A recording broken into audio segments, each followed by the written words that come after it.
opportunity.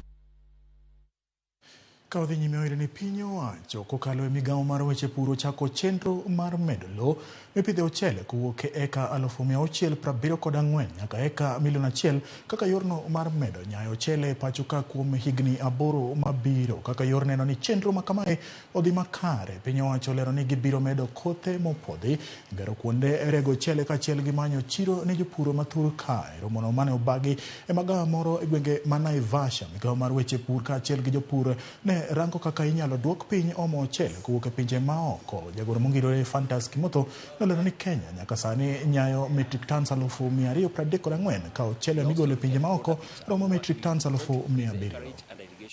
From the current 664,000 to 1 million acres.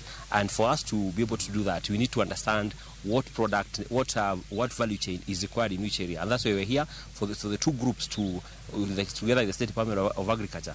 They work together to identify the areas so that even as we go forward in ensuring we are providing water security, because now we're also using the private-public partnership model, whereby we need to make sure we have clear offtake guarantees. And for us to get that, we also need to know exactly what is suitable for which area. The most important determinant for food security is incomes. If you have an income, then you're food secure. And so our role is to ensure that we have markets for those who are producing, and that we have markets that pay well and pay regularly. So our role here is 2 or 3-fold.